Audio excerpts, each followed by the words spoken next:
Hi అండి, ఎలా ఉన్నారు? అందరూ బాగున్నారా? ఈరోజు ఓల్డ్ ట్రెడిషనల్ మిక్స్డ్ వెజిటబుల్ పులుసు చేసుకుందాం. దానికోసం కొంచెం కొత్తిమీర, 2 టమోటాలు, 1 దోసకాయ, 1 ఉల్లిపాయ, 2 బంగాళదుంపలు, 2 పచ్చిమిర్చి, 5 వంకాయలు, 2 ములక్కాయలు. ఒక ములక్కాయ అండి, దాన్ని సగం చేశాను పెద్దది. వీటిని నీట్గా కడిగి కట్ చేసి పెట్టుకుందాం. మరి చిన్న ముక్కలు అవసరం లేదండి, కొంచెం పెద్ద ముక్కలే. ఇప్పుడు స్టవ్ వెలిగించి నేను కుండలో చేస్తున్నానండి. కుండలో చేస్తే ఏ వంట అయినా చాలా టేస్ట్గా ఉంటుంది. కడిగి స్టవ్ మీద పెట్టుకుని చూడండి, ఇది రోజు నేను వాడేదే, అందుకే అడుగున కొంచెం బ్లాక్గా ఉంది చూడండి. ములక్కాయలు, పచ్చిమిర్చి, బంగాళదుంపలు పెచ్చు తీయలేదు, ఉల్లొంగలేదు, ఇవిడికి అలాగే వేసింది అనుకో మాకండి. బంగాళదుంపలు శుభ్రంగా ఉప్పేసి బాగా నీట్గా కడిగి 2 సార్లు కట్ చేసుకున్నాను. బంగాళదుంప మీద పీల్ చాలా బాగుంటుందండి టేస్ట్.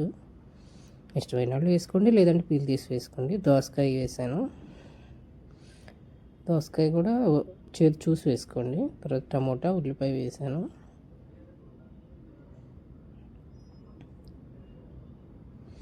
తర్వాత వంకాయ వేసాను. దోసకాయ విత్తనాలు ఇష్టం ఉన్న వాళ్ళు వేసుకోండి, లేదంటే విత్తనాలు తీసేసి చేతి చూసుకుని పైన కండ వరకు వేసుకోండి.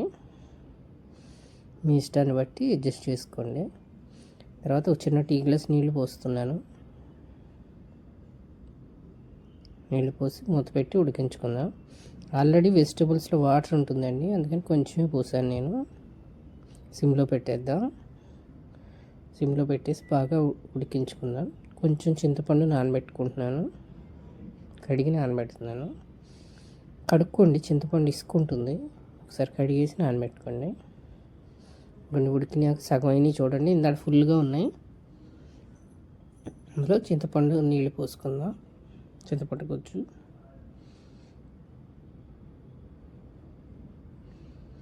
ఇది పాతకాలం నానమ్మ వాళ్ళు చేసే వంట అండి, అమ్మమ్మలు నానమ్మలు చేసే వంట.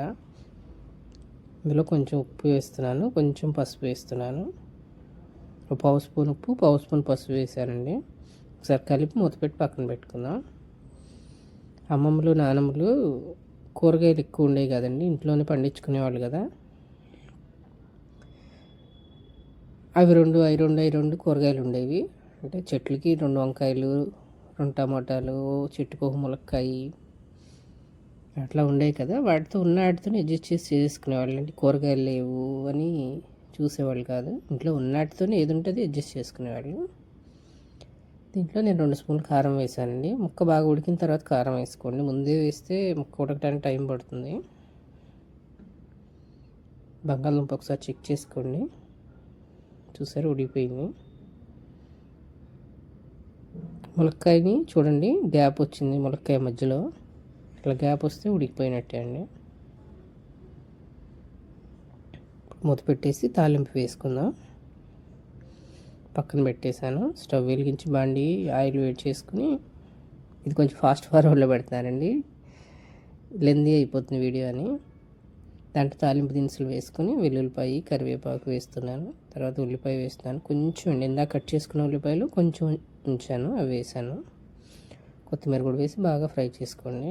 బాగా వేగాలండి తాలింపు, అందుకని కొంచెం ఫాస్ట్ ఫార్వర్డ్లో పెట్టి చూపిస్తున్నాను. స్లోగా పెడితే లెంతీ వీడియో అయిపోతుంది.